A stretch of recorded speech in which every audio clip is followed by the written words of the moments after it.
जोहार, नमस्कार। स्वागत है आपका कोल्हान कवरेज में। और आज हमारी टीम पहुंची हुई है चाईबासा के समरालय में। समरालय से सिर्फ 17 किलोमीटर की दूरी पर है गंजिया गांव, जो तातनगर प्रखंड में पड़ता है। वहां एक स्कूल है जहां की आबादी बच्चों की करीब 150 है, जहां 1 से 8वीं क्लास तक की शिक्षा दी जाती है। लेकिन चौंकाने वाली बात यह है कि इन बच्चों की शिक्षा की जिम्मेदारी सिर्फ और सिर्फ एक ही टीचर के पास है, एक ही शिक्षक के पास है।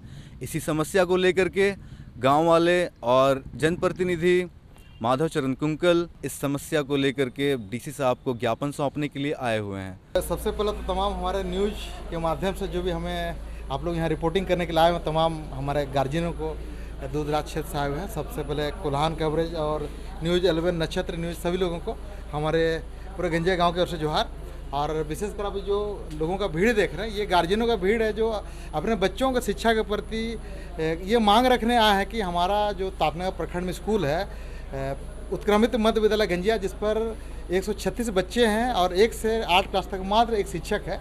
तो बड़ा दुर्भाग्य के साथ कहना पड़ेगा, आज़ादी के 78 आपका 79 सालों के बाद भी अगर आदिवासी बहुल क्षेत्रों में शिक्षा का प्रबंध ना होना तो बड़ा दुर्भाग्य है। और हम लोगों ने कुछ दिन पूर्व ही अभी हम लोगों ने स्वतंत्रता दिवस का झंडा लहराया था, फहराया था, देशभक्ति को साबित किया था। हम सरकार से मांग करते हैं कि देशभक्ति तब साबित होगी जब हमारे आदिवासी बहुल क्षेत्रों में शिक्षकों का व्यवस्था होगा। यहाँ के जो आदिवासी बहुल क्षेत्र के लोग हैं, जो पिछड़े हुए हैं आर्थिक रूप से, सामाजिक रूप से, उनको शिक्षा का प्रबंध हो।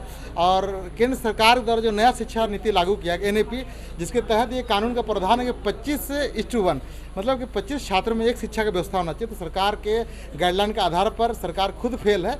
यहाँ पर ज़्यादा से ज़्यादा शिक्षकों की व्यवस्था हो ताकि यहाँ के आदिवासी बहुल क्षेत्र के बच्चे भी बेहतर ढंग से पढ़ करके अपने तरक्की के रास्ता को तय कर सकें।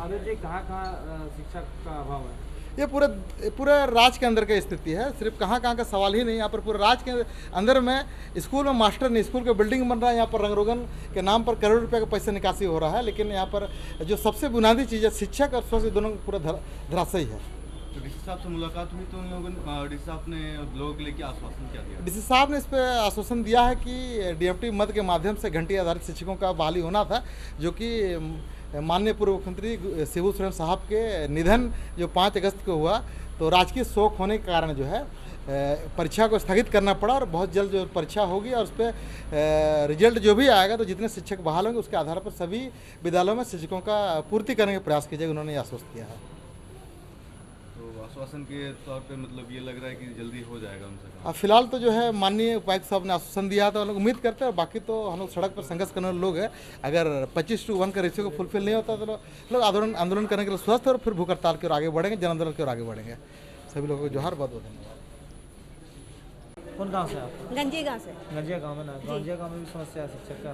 जी ठीक है, वहाँ पे क्या है, समाज सेवी है कि क्या है? हाँ, समस्या मास्टर लोग नहीं है, 1 से 8 क्लास तक है, मास्टर कोई नहीं है, एक ही है। स्कूलों को 150 जन मिनाक हुआ तना इन रियाले मांगे तनाले झारखंड सरकार ता शिक्षा को बहाली को दिया। सवाल ये था कि कोल्हान के शिक्षा का जो स्तर है पूरे झारखंड में सबसे मतलब गिरा हुआ स्तर है। अभी जैसे बोर्ड का जो रिजल्ट आया और उसके पहले, उससे भी पहले हमेशा से ये स्तर बहुत ही कम रहा है। लेकिन और इस पे क्या किया जा सकता है? एक जनप्रतिनिधि होते के नाते आप क्या बोल सकते हैं इस पे? बहुत बुरी हाल है। जनप्रतिनिधि होने के तौर पर मेरा समझ है कि आदिवासी बहुल क्षेत्र जो शिक्षा में काफ़ी ज़्यादा पिछड़ा हुआ है। और शिक्षा जो है सबसे बुनियादी चीज़ है। और शिक्षा अगर लोग जागरूक होंगे, शिक्षित होंगे, तो फिर जो आज यहाँ का गरीबी है, कहीं ना कहीं शिक्षा बहुत बड़ा माध्यम है इस गरीबी को दूर करने का। और लोग अपने अधिकार को जान पाएंगे तो फिर शिक्षित रहेंगे तो अपने अधिकार को ले पाएंगे। यहाँ पर प्लान बहुत गंभीर समस्या है, भुखमरी बहुत बड़ा समस्या है। और बड़े पैमाने पर जो प्लान हो रहा है, तो कहीं ना कहीं हमारे लोग शिक्षित नहीं है, जिसके कारण जो है सस्ता मजदूर बन करके रह गए। लोग शिक्षित होंगे तो लोग एग्जामों के लिए फाइट करेंगे। और सरकार से मांग करते हैं, जिला प्रशासन से मांग करते हैं कि जल्द से जल्द जो है यहाँ पर शिक्षा व्यवस्था को दुरुस्त करे। और यहाँ पर नेमरा जो आप लोग अभी चर्चा का विषय बना हुआ है, माननीय मुख्यमंत्री जी का गाँव है। जब नेमरा में एक दिन में, एक रात में जब सड़क बन सकता है, लाइट लग सकता है, बिजली का व्यवस्था हो सकता है, तो क्यों नहीं यहाँ पर सरकार जो है 1 महीने के अंदर शिक्षा का बहाल नहीं कर सकती? बिल्कुल संभव है। लेकिन सरकार के दिलों और दिमाग में इच्छा शक्ति नहीं होने के कारण जो है आज शिक्षा की व्यवस्था नहीं है और हमारे लोग पिछड़े हुए हैं। और प्राथमिक शिक्षा जो है वो खासकर ज़्यादा हाशिए पे है, क्योंकि उसकी वजह से फिर बाकी का जो मध्यम वर्गीय शिक्षा है, फिर उच्च शिक्षा है, वो मार खा जाते हैं सारी स्टूडेंट। शिक्षा उस शेरनी का दूध है जो पिएगा दहाड़ेगा। तो सरकार नहीं चाहती कि यहाँ के लोग दहाड़े, यहाँ के लोग गरीब रहें, यहाँ के लोग अशिक्षित रहें, जिसके कारण जो है प्राथमिक विद्यालय में जैसे हम लोग आए हैं गंजिया गांव से, तो 1 to 8 में मात्र एक शिक्षक है, तो समझ सकते हैं कि सरकार का क्या मंशा है। तो इसलिए हम लोग जो है डी साहब के उन्होंने आश्वासन दिया है और उम्मीद करते हैं कि डी साहब अपने बातों पर अड़िग रहते हुए तमाम स्कूलों में शिक्षा की व्यवस्था करेंगे।